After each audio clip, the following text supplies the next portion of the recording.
I'm a general manager for Dinpay Europe. Dinpay is a fully licensed Chinese payment service provider. So we're licensed by the People's Bank of China. They give us our license. And we're regulated by an authority called SAFE, which is the State Authority for Foreign Exchange. These facts are very important in the sense of what it ultimately means in terms of the advantages we can bring for retailers if they wish to get into China. But what I'm going to do in this presentation is actually not really talk very much about payments at all. This is more of a general introduction of things I've learned or experiences I've had about some basic steps that you might want to, how to approach the market in China, some of the do's and don'ts and things like that. So it's actually payments is really going to be a fairly small part of this presentation. It's more about the other side of it. So on that note, let's go. So first and foremost, if you're going to go into China, learn about the field, learn about the Chinese market. You have to take some time to get into it.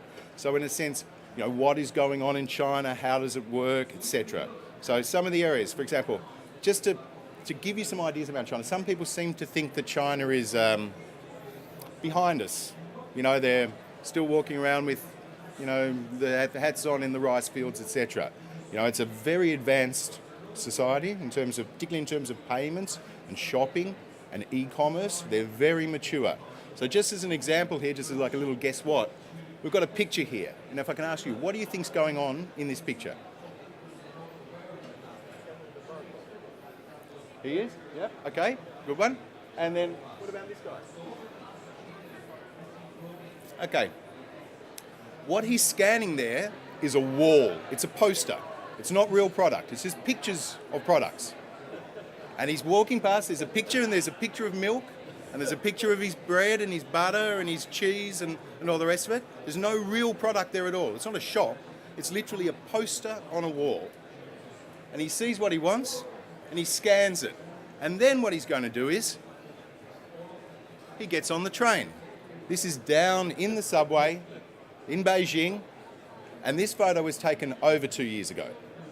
So over 2 years ago, the Chinese were walking along on their way home from work. They're going into the train station. They're waiting for the train, and as they do it, they go, boom, scans his milk, gets on his train, and by the time he gets home, it's delivered. That's China. So these guys are way ahead of us. Here's another one. What do you think this one is? Okay, that's WeChat. That's WeChat Pay. And what that is that's in a taxi. So when you get into a taxi in China, you don't pay with cash. Don't pay with cash. When you go to China, you have your WeChat account, it's a wallet. This wallet, the WeChat wallet, daily usage, it's now approaching 900 million a day. This is phenomenal, WeChat. Another example here, just to give you an idea, KFC. When you go to KFC now, I'm either going to pay with my Alipay wallet or I've got my WeChat wallet.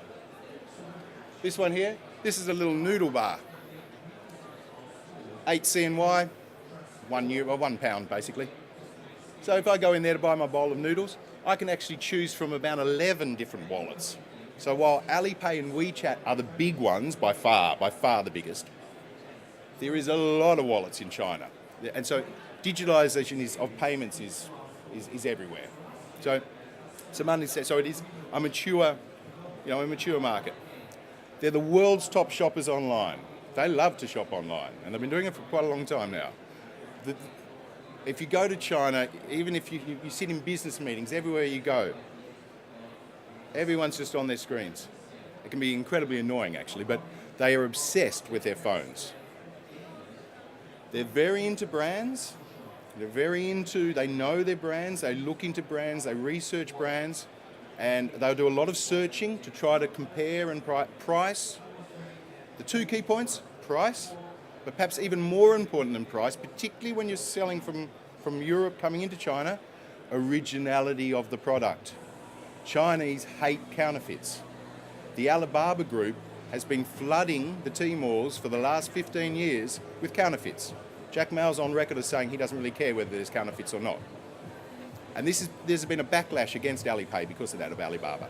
So the Chinese shoppers are now more than ever trying to find avenues, channels, marketplaces, etc., where they feel they're getting the right, they're buying, what they're going to get is what they paid for.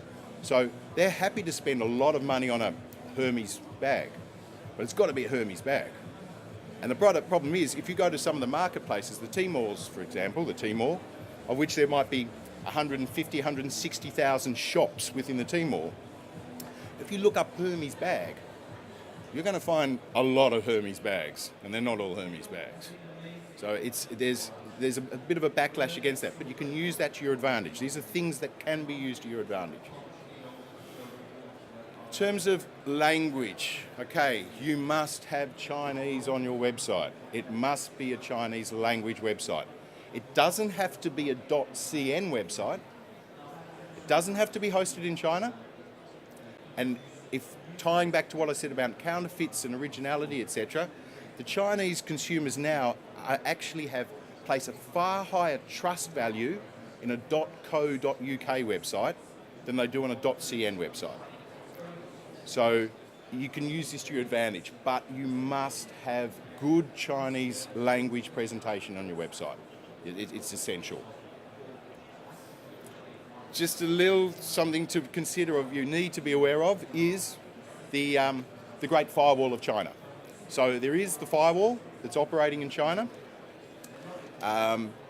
It can slow things down. That's getting better, so pages are loading faster now. One way you can do it is also if you had a host in Hong Kong, so you could have your website hosted in Hong Kong. That means, in a nutshell, if you have a website hosted in China, you need to get a thing called an ICP, Internet Content Provision, which basically means you have to have somebody on the ground in China, an employee, a staff member, which is basically someone they can arrest if something goes wrong with the content on your website. So it can be quite complicated and it's more costly and things like that. You don't need to have a Chinese website now in terms of a CN website. You don't need to be behind the firewall so much anymore. And certainly Hong Kong, the speed rates of loading up are really pretty much just the same as if you were in China. These two little figures, just to really sort of stress how China and how different China is. These guys are called Qin and Chanchan, and they don't do it anymore. But if you were in China about, 10 years ago now, if you're in China and you're on your website and you maybe were looking and you suddenly typed in Tibet, suddenly these little characters would come up and they'd go dancing around your screen. And what that says to you is the Chinese secret police are now looking at your screen. Literally. I mean, this is Big Brother is watching. It's a command economy. It's not a capitalist society. It's not a free market society. This is the People's Bank of China, the party, and, they are very concerned about how they can sort of control cohesion, keeping things together in a society of 1.8 billion people.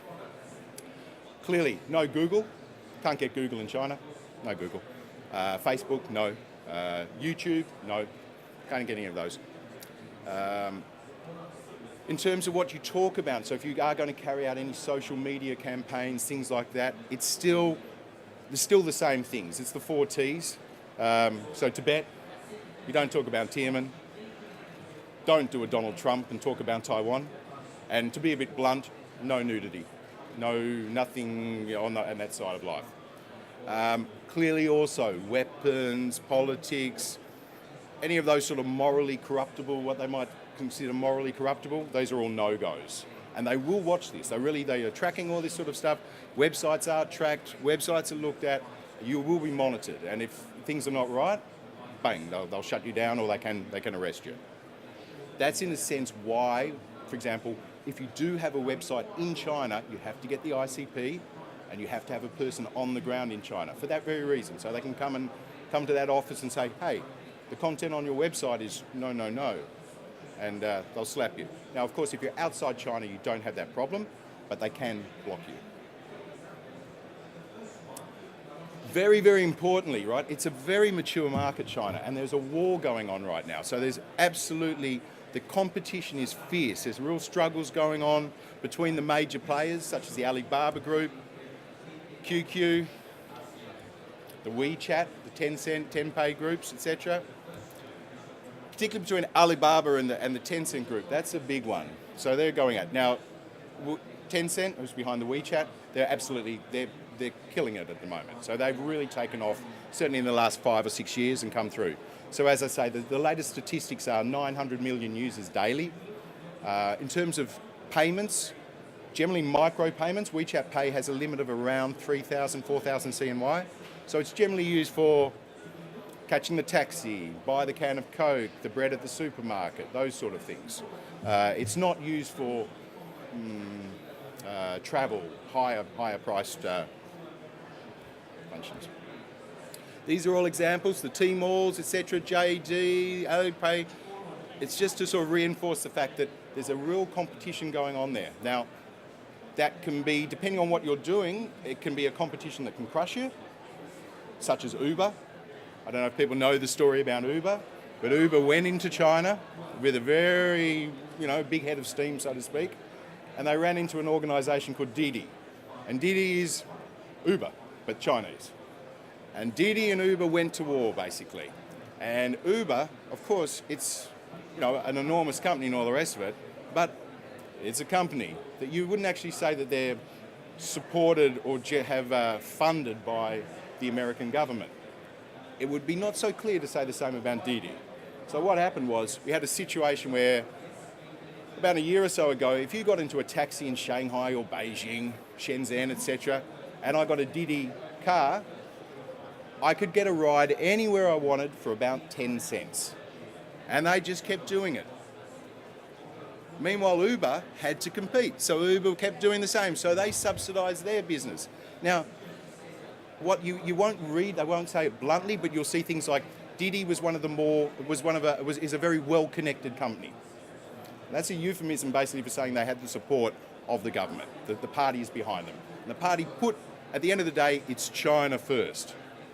The Chinese are open, they're looking to get more open, and they want foreigners coming in, they want the investment, they want various things going on. But at the end of the day, China will always be first. And in this case, Uber had to pack up.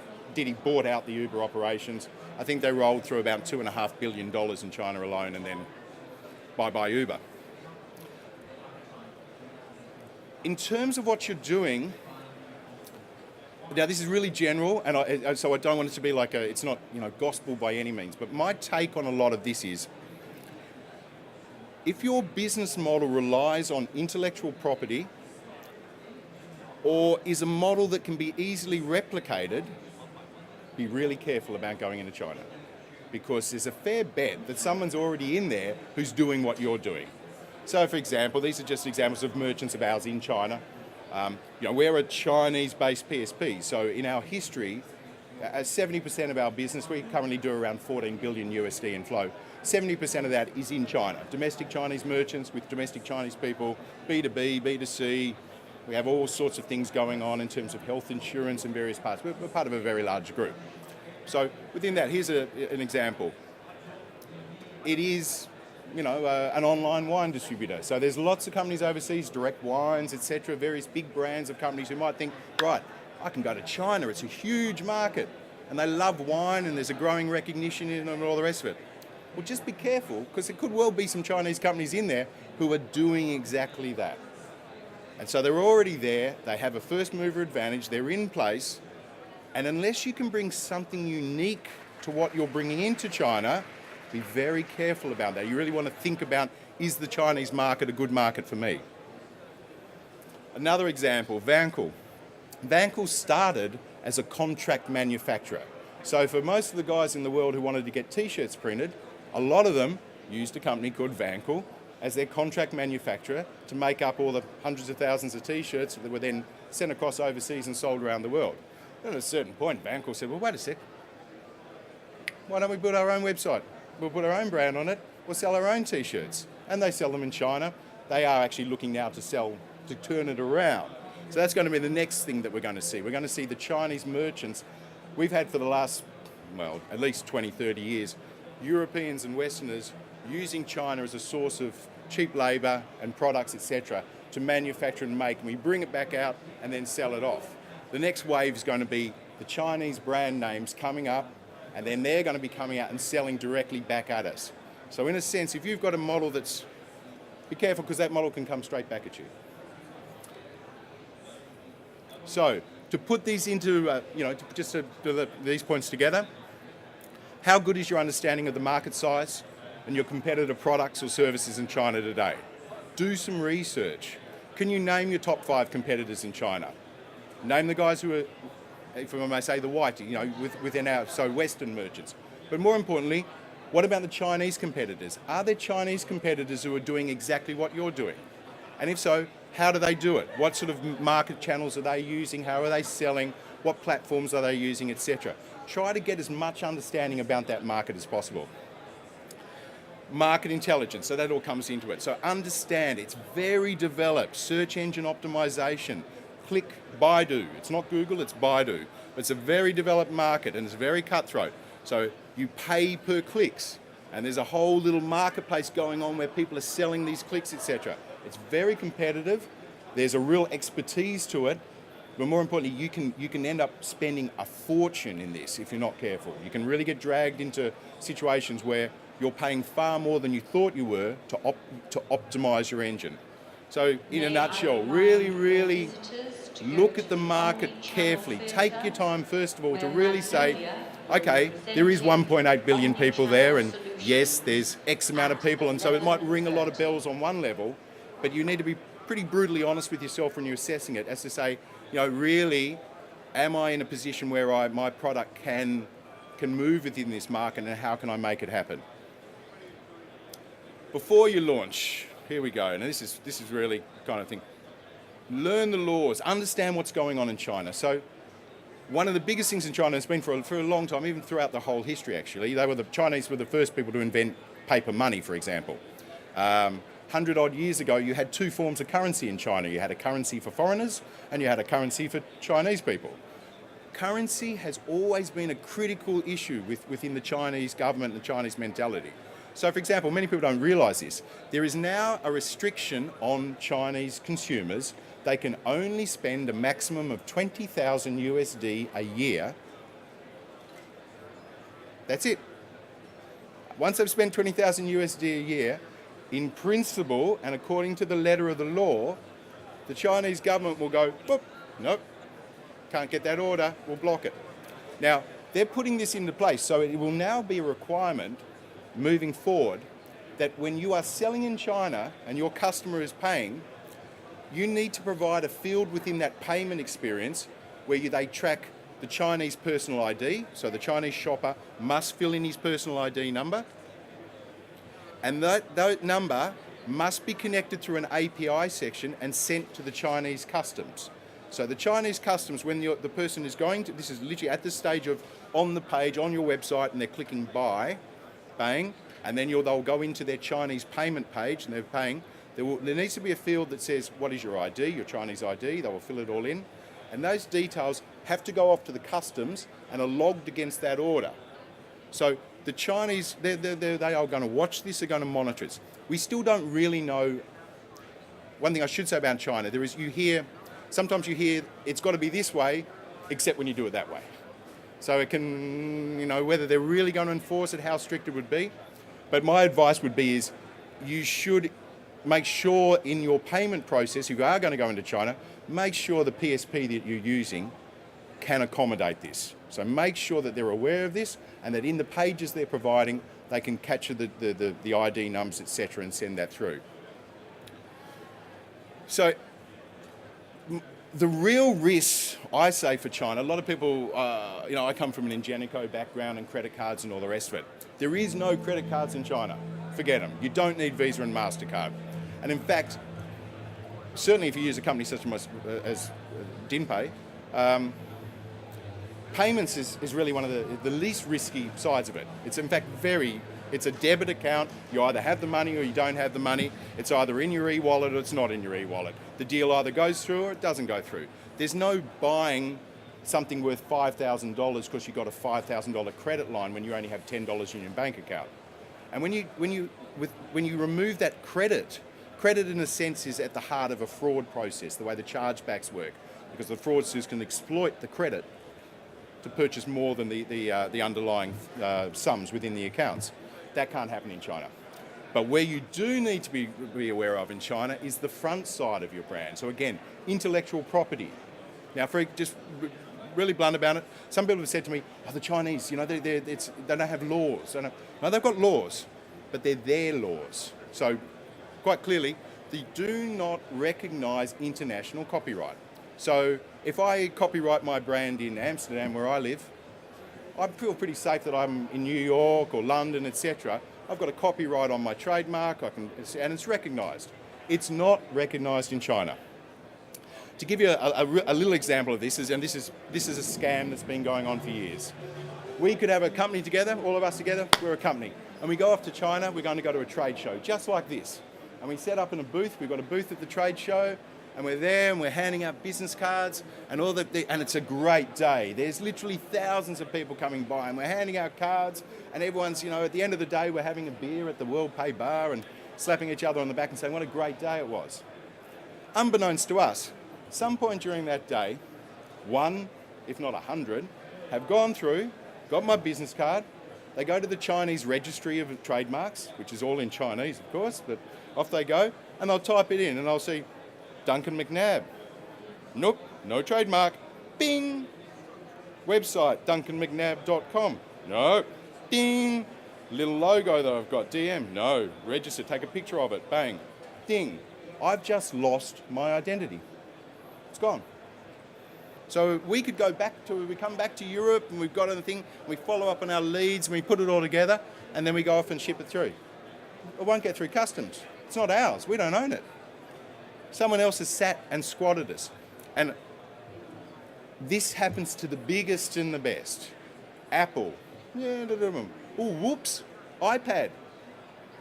$50 million plus they paid to get iPad back. Microsoft had the same problem, but I don't know if it was Office. It was one of the Office suites where there was one name. So the detail is you have to trademark all the names within your operation. So if you've got a product, Apple, you need to trademark Mac Pro, iPro, pads, etc. All of those need to be listed. There's no generic coverage that will cover it all. Not a particularly difficult process, and not even that expensive. It should cost you around $500 or so. And you should get it done in about 3 to 4 weeks. But you'll need to find yourself a Chinese lawyer. There's a whole market for this, of course. But you can find them online, but employ someone in Shanghai, Beijing, etc., to do the process. So if you are going to go into China, make sure that you protect that side of your business. Now, once you are protected, you are protected. So they do recognise the law, but it's their law that they're going to recognise. In terms of the PSP behind it, one thing I do really recommend to people, and I would say this is not just for China, this is for any retailer who's dealing with a PSP, who's looking at an international expansion. Without giving away too many old trade secrets, the Voldemort's dark arts of payments is in FX conversion and currency exchange. That's where the margin is for a PSP. They might charge you 1.5 or 2% for this, or the interchange rate 0.8 for this, or something or other like that. That's not where they're making their money. The PSPs today, and that's why the fintech industry's there's so much attack on it now from the new technologies. This is where they're going for. They're going for the fat and the margin. It's in the whole effects process. So, some really basic questions you should ask yourself, and I've dealt with some of the biggest retailers in the world and travel organisations who didn't really do this. It's like, when you get given a rate by somebody, check the rate. I've had people say, oh, we don't mark it up. No, there's no markup on the exchange rate. Yeah, but if the exchange rate you give me, if I put it in Chinese perspective, at the moment the PBOC is sitting on about, for 100 USD, it's 688. So if your PSP is giving you a quote of, yeah, we don't put any markup on it, no, the rate's 703. There's a markup in there. If you need to investigate, what is the rate? Where do they get the rate? Be careful though, just because you do look on xe.com and it tells you it's 688, that doesn't mean you can ever access it. You need to take this with a grain of salt. It doesn't necessarily mean the PSP is making a massive margin there, etc. But certainly when it comes to China, one of the benefits of dealing with an organisation such as Dinpay is because the two most dominant bodies in our that regulate us are the People's Bank of China and most importantly, the State Authority for Foreign Exchange, we can we can give our merchants, our retail merchants, cross-border merchants, they will be able to access that 688. So you will get that rate. Another big benefit, a really, really big benefit, is because it's subsidised by the Chinese government to a certain extent. As I said, we're in a favourable position. We don't charge for effects or settlement. So it's a zero settlement process. So we give you the rate of 688. We settle in T+1. So 1 day later, the money is there to be settled. And then the next day, it's back in your merchant bank account in British pounds or euro or USD. The only cost you'll have is the cost that your bank may put on you for receiving the funds. But there'll be no charge from our side. This is a matter of looking in, it's not that other companies like that are taking massive margins, etc. They're just not in a position to be able to access this. Again, China first. The Chinese government made a decision in 2015 to grant 29 companies this cross-border license because they want these companies to flourish and grow and benefit from all the business coming through. In a sense, they don't necessarily want the WorldPays of the world to be sharing in that. They want to see Chinese WorldPays develop who are going to take over. And how can they do that? By offering situations like that. So in a commercial sense, if you select wisely and speak to the correct providers, etc., you may literally be in a position to drop 500, 600, 700 basis points off your cost of sale. So it's a lot of money. Build your China face. This gets really interesting. Now, I really stress, I'm not an expert in this side, but it's really, really important. So these are some names and things like that, but you really need into it. The search engines. Again, these are all going to be names and brands that you're not familiar with, but they're very, very important. So, search. You need to be searchable. Where are people going to find you? How are they going to find your brand? How are they going to know about you? How are you going to do that? How are you going to get into the market? Social. How are you going to communicate with them? They are the great networkers, the Chinese. They love social media. It's enormously important to them. Talking and word of mouth or WeChat type accounts where people say, oh, I found this great new brand. It's really exciting. Boom, boom, boom, and off it goes. These are all very big companies and platforms you can go through and use in terms of how to expand your market presence and communicate within that sort of social environment. Then, of course, what platform are you going to use? Are you going to use a platform? Do you want to go onto an Alibaba, the Tmall type things? There's a JD, Taobao, etc. There's all various platforms at play. They've got their pros and cons. The Tmalls are huge, massive, but are they too big? As I say, there was 150, 160,000 shops within Tmall. A lot of cost. You've got to pay quite a lot of money to get involved with them. It's a bit like an Amazon proposition, etc. So there's costly sides to it. A lot of people, Chinese people, don't trust the Tmalls anymore. So they're not going to a Tmall to buy a high-priced European name product. They don't trust that. There's too many copies out there. So I'll get into this a little bit more, but for foreign merchants now, it's actually being shown that Chinese people have far more trust in a .co.uk or a .de. Germany and the UK in particular, they regard as being trustworthy countries. And they're happier to, they take comfort from that. They believe more in it, that they have this faith that when they buy something that's expensive from a co.uk, they're actually communicating directly with you, the merchant, and it's going to be real when it comes to them. Just some sort of, Baidu, if you've never heard of it, it's massive. That's Google. So forget Google. There is no Google in China. It's Baidu. As I say, it's very mature and there's a real expertise to this. I'm not an expert on the marketing side. I'm a payment person. If you're going to use Baidu and look into that, you want to talk to this. There's a whole industry of it, of marketing and search engine optimization people. In fact, we have some partners we use in the UK and in Europe, but certainly within China, of course, you can contact companies. But look into it. Make sure you really analyze it because it can become very expensive very quickly in terms of how the pay-to-go goes. This has been a big one that's developed. We talked about the social media, so the WeChat Pay and the WeChat shops, etc. One of the big developments in terms of marketing over the last few years is the KOL, Key Opinion Leader. So here we go. We've got Miss Running. So she does she's got a baby thing and fitness, etc. And it's pretty self-explanatory. If you want to, you can employ Miss Running. You pay her some money. What is it? 2,000. Okay, so 2,000. pounds divided by 8. And for that, you're going to get her sending out on her WeChat account saying, oh, I got this great new makeup that I've never heard before and it's so fantastic, it's wonderful. There's a whole little market going on. There's a massive market behind this, but this is very big. And if you choose your calls wisely and how to use them, they can be very effective. They're very sort of effective and actually can be much more cost effective than the big click per pay and getting into the Google ads sort of, or Baidu ads type situation. This slide is in a sense really just a sort of, there is, I'm familiar with the Siebels and, Salesforce and various CRMs that we have in the Western world. Parlay means nothing to me, but Parlay are a big CRM in China. They specialize in the social media CRM. So how to take all the information that's running through your WeChat accounts and various things like that, and they can break it down, etc., and really take that data and put it into usable forms and things like that. But these are companies, for example, I would never have heard of Parlay before unless I had some dealings with China. Do some research into it. Look at the people who are over there, who the various companies. Platform. Where do you want to go? How do you want to do it? An easy way, you can go on to the Tmalls, for example, but you've got to pay to go on. I've already mentioned there's a lot of counterfeiting. Trust is not necessarily high in the Tmalls. So if you've got a high value product, you may want to consider that one. You could have a range of them. Use different platforms. It's a big country, 1.8 billion people and growing. There's more than one way to go, so to speak.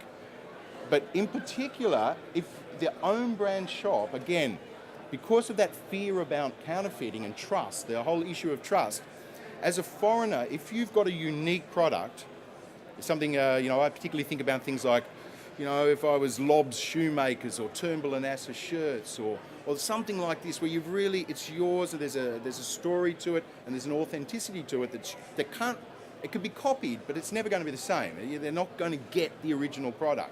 If you've got the original product, now it's actually never been a better time to actually just keep your sell direct into China.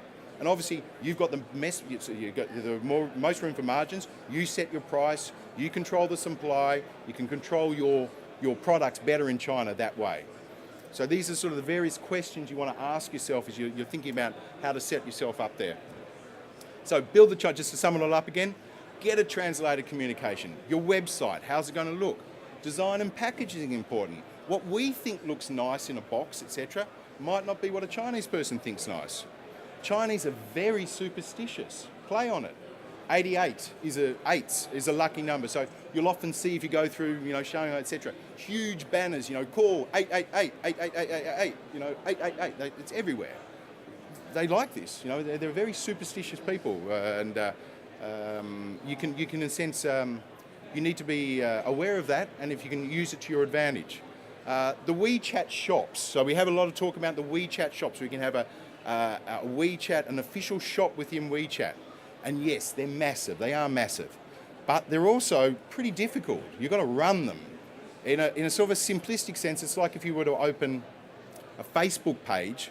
If you only update it once a week, it doesn't look very good. It doesn't convince anyone. So if you're going to do the WeChat experience, you kind of really have to do the WeChat experience. I just received something through WeChat, but it was an example of the top 5 marketing campaigns of this year so far. So there's Pepsi-Cola had one, Buick Cars was another one. I mean, they're unbelievable. They're like mini games and movies going on, and there's millions of dollars have been poured into creating these ad campaigns within the WeChat shops.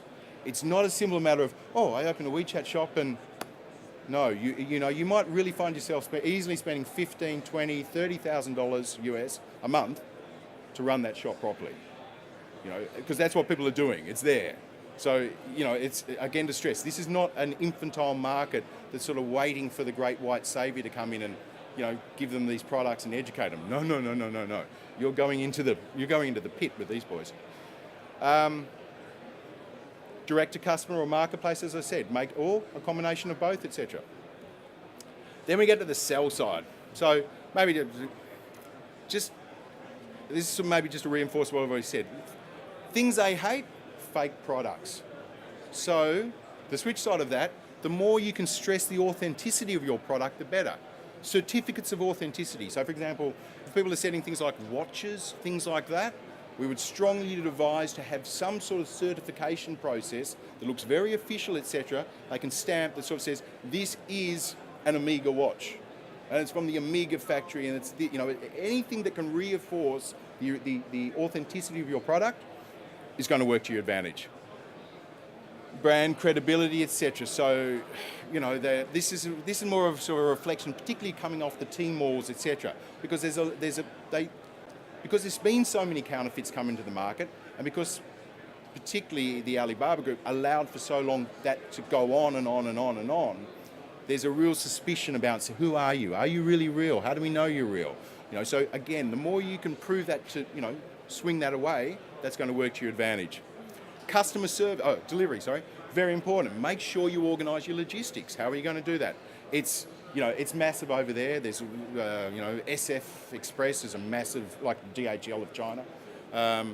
It's all very, you can find yourself, holding zones, free trade zones, bonded warehouses, etc., etc. You need to do some research on that. How do you want to do it? Are you going to be shipping from here all the way to there? Do you want to have product sittings maybe in Hong Kong in a bonded warehouse and it goes through? We have a marketplace of our own. If merchants are using that marketplace, we actually provide free bonded warehouses for them so they can keep the product there and pull it straight into China. So there's, shop around, look around. There's various, you can actually get quite good deals on this depending on how you do it and how the companies are connected. Price. So it comes back to price on the other side. They're always looking for price. But they will pay for authenticity. So remember, there's more billionaires in China than anywhere else. There's more millionaires in China than anywhere else.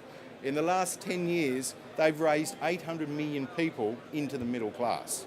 I mean, you can have your criticism about China perhaps as in terms of their democratic freedoms, etc. But I personally think it's really quite an amazing country in the way that government has been able to provide and raise the people up. And I think it's pretty amazing, actually.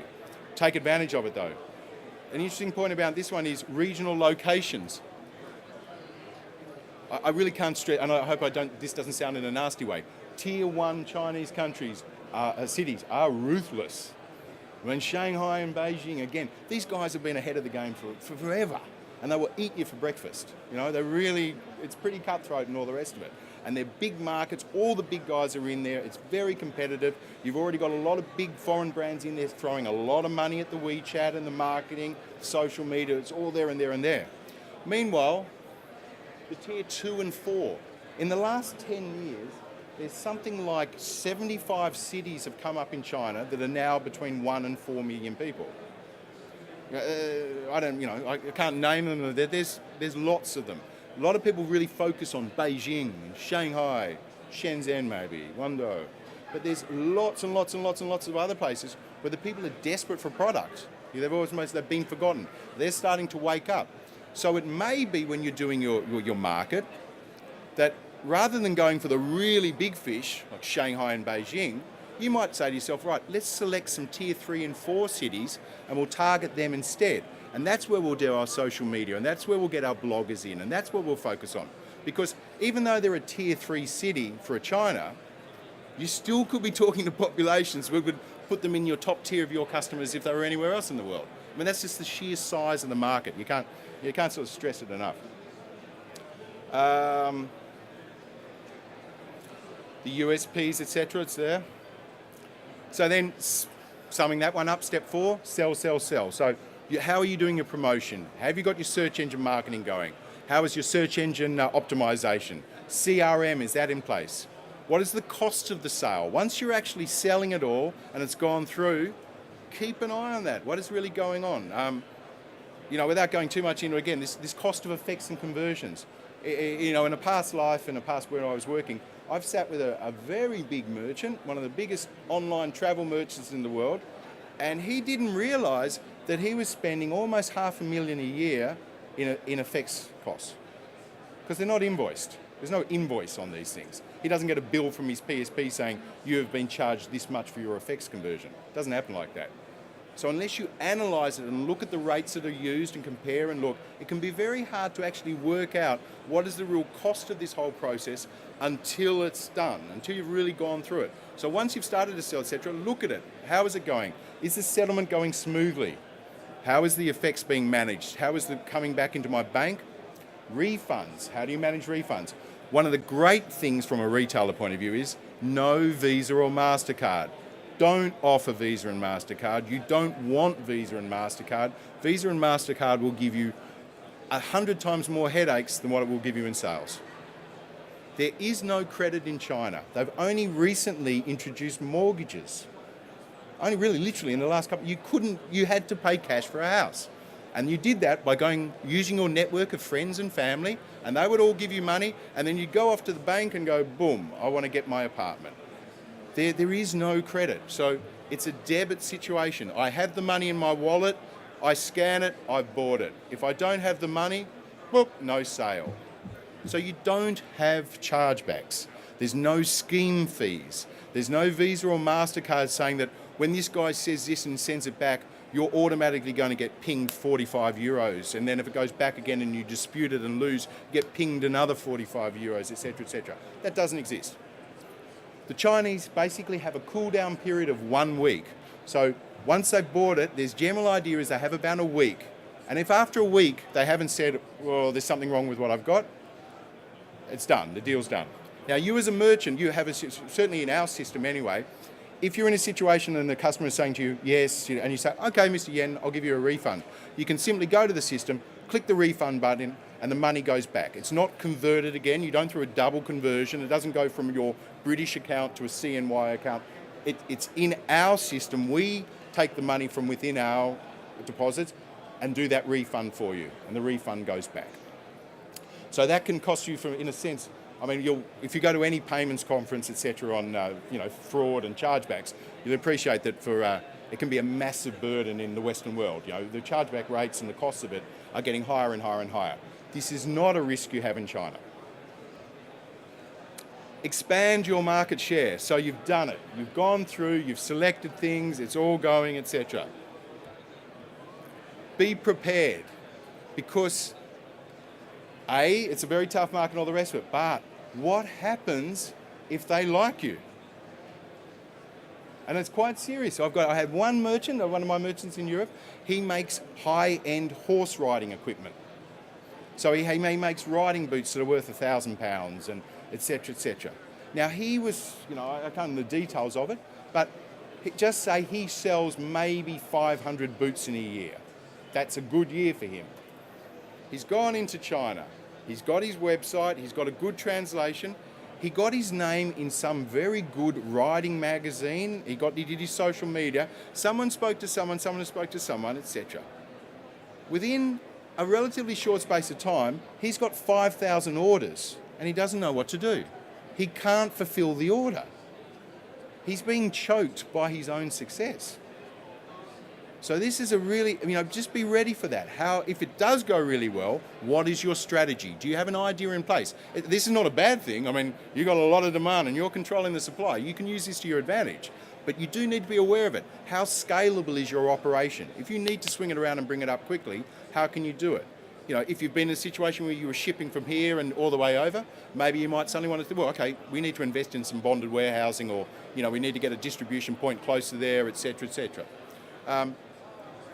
Are you maximising the data? That you're getting data will be coming through. Are you getting that data? How can you use that data? This ties into CRM, etc. So you need to, if you've got a CRM solution in China, you can take that data and start to use it more and how to work on it.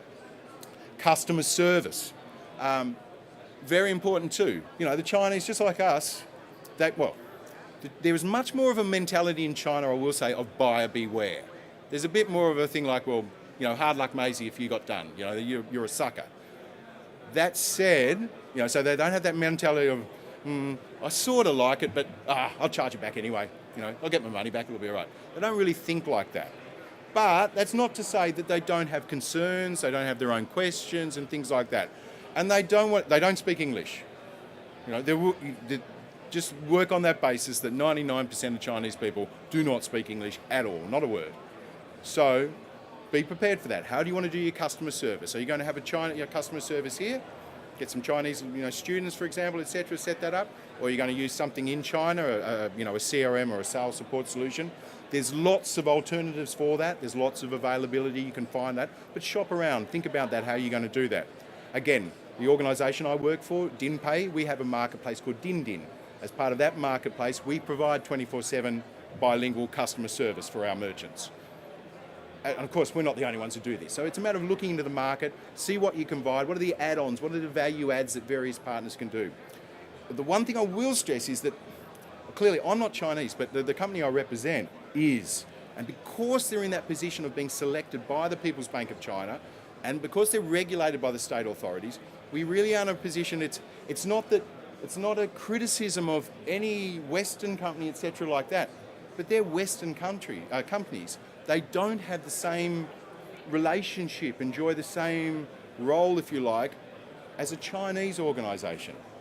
So I would, if you can, as China's opening up, the more you can actually be dealing with Chinese companies in China to help you in China, the better. It's certainly, I understand the philosophy of sometimes of a economy of scale, if you like, or you have one PSP and they do all around the world. They've got Yandex and Kiwi and this and Ideal, and you can go through WorldPay and they can sell you globalisation, all the rest of it. But certainly if your volumes are getting bigger, if you really want to get the best commercial terms and the best commercial situation and arrangement, you want to go and talk to Chinese companies. You want to use Chinese companies to support you in China. Because as soon as there's a middleman in there has to be a cost. The more middleman, the more the cost. And lastly but not least, ignorance is not a defence.